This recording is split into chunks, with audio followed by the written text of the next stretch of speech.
After Joe Biden put Afghanistan back into the terrorism business after his withdrawal that resulted in the worst and most humiliating foreign policy defeat in the modern era for the United States, many feared our nation would suffer a terrorist attack as we remember 9/11 this weekend.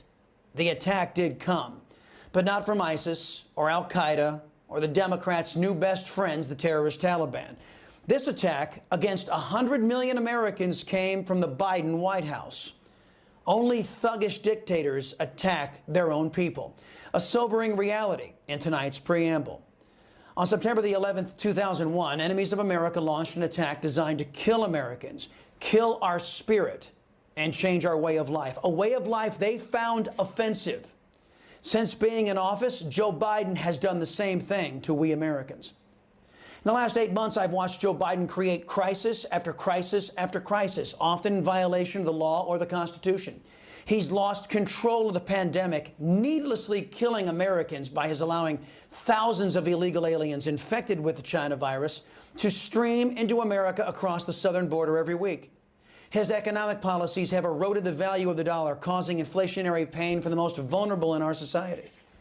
He left hundreds of American citizens behind in Afghanistan at the mercy of the aforementioned terrorist Taliban. His disastrous pullout costing 13 service members their lives.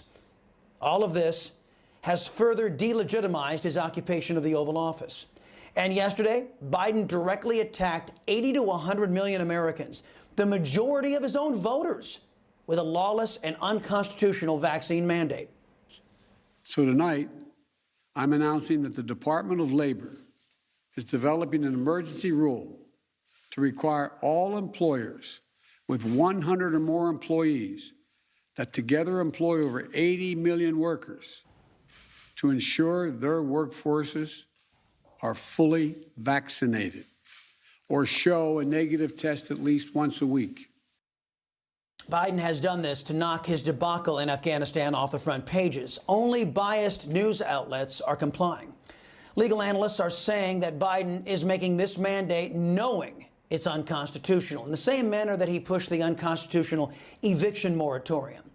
Some in the alleged opposition party, perhaps with a first inkling about the destruction their timidity has unleashed in our nation, are finally awakening.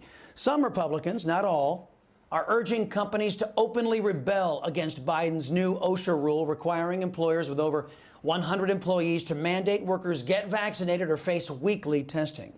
Sadly, the GOP is not united in opposing Joe Biden's lawlessness or lies. While the vaccines provide strong protection for the vaccinated, we read about and hear about and we see the stories of hospitalized people on their deathbeds, among the unvaccinated over the past few weeks. This is a pandemic of the unvaccinated. That is a 100% lie. Calling this a pandemic of the unvaccinated is scientifically, factually, and provably false using Biden's own CDC. From the CDC's own webpage, as of August 30th, nearly 13,000 Americans who were fully vaccinated have either been hospitalized or died from the China virus. The CDC disproves the political slogan that this is a pandemic of the unvaccinated. In fighting a pandemic, Americans deserve facts, not slogans. But Biden's press conference wasn't all lies, my friends. Here, he tells the truth about how socialists see mandates. But we need to do more. This is not about freedom or personal choice. It's about protecting yourself and those around you. Quote, it's not about freedom or personal choice, end quote. An American president with American values would never utter those words. A real American president knows that everything that America is about is freedom and the rights of the individual. Only socialists or communists sacrifice personal rights to allegedly help the collective.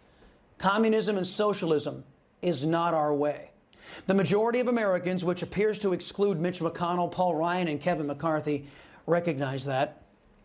On Wednesday, a federal judge questioned whether some of the charges that have been levied against at least 235 defendants in the January 6th Capitol riot were too broad, too excessive, or unconstitutionally vague. A rally is planned For September 18th in Washington, D.C., organizers want to shine a light on the reported injustices being shown to the rioters of January 6th. Now, many Americans have been asking legitimate questions about how BLM and Antifa rioters, looters, arsonists, and perpetuators of violence are free to walk around. But the January 6th rioters are denied their freedom. After the election, I said this: like liberals in and out of the press, I will not be calling for, trying to cover up for, or tacitly approving of violence in our streets. We conservatives are a cut above the violent Biden supporters who have been burning, looting, beating, and killing their way through our streets for the past 6 months. We are real Americans, after all. But I will not surrender my country, my state, or my community to the likes of Beijing Biden and his merry band of Marxists without opposing them at every turn. Now, I want to speak to those who may see Biden's extremism here as an excuse to fight back with violence. I believe Biden's extremism and his lawless edicts are designed to elicit that very response. He's practically begging, daring conservatives to give him a reason. I believe Biden and his socialists would like nothing more than an excuse to remove all the opposition that stands against his party's anti-Americanism and anti-freedom policies. Consider this. President Trump, a pro-American president, was leaked on relentlessly as he tried to initiate positive change for our people. With Joe Biden in the White House, that leaking has stopped. So we have to assume Biden and his anti-American policies have significant support among those in America's bloated government. We must also assume that these people share Biden's contempt for those of us who yearn to breathe free. Don't forget, Biden's generals just aided him in abandoning our people, left hundreds of Americans behind in Afghanistan. Now, if they would follow that order, do you think they would blink twice if Biden ordered the elimination of his political opponents? So what then is our course? First, we have to abandon the two-party system. The GOP is incapable of governing, and the socialists don't want to govern, preferring to rule instead. Secondly, we must not comply with unlawful or unconstitutional orders. I'd like you to consider how historical figures have handled totalitarians like Biden and his party. Jesus Christ, he allowed himself to be beaten, brutalized, and murdered. Jesus changed the world as billions saw his divinity triumph over his oppressors. For those of you who are saying, yes, Chris, but I'm not the Son of God, true. But neither was Dr. Martin Luther King. Dr. King peacefully resisted the Democrats' racism and violence in the South. Dr. King changed America. In fact, the left wing is busy now trying to undo Dr. King's colorblind legacy by instituting racism in our schools and military through critical race theory. But parents are rising up to oppose the left wing's hate. And just the other day, Larr Elder, a black man, was attacked in broad daylight by a white woman in a gorilla mask and other left-wingers in the People's Republic of California. His crime?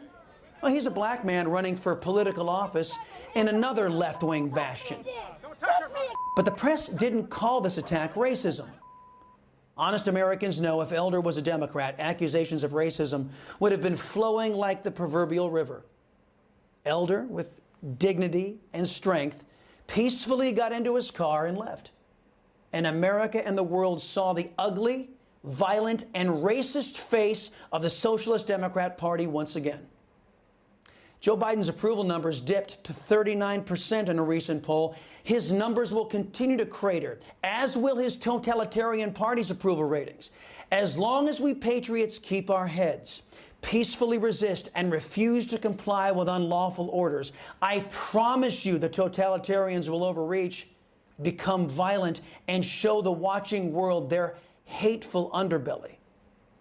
And liberty and freedom will win and prevail. That be the fate of all dictators, you know. They are ultimately defeated. Hey, I'm Rob Finnerty. Thanks for watching. If you enjoyed this video, please join the conversation in the comments below. Don't forget to subscribe, too. Hit the bell icon to be alerted to breaking news. And remember, there's a whole lot more on Newsmax TV, America's fastest growing cable news network. Newsmax TV, we're real news for real people.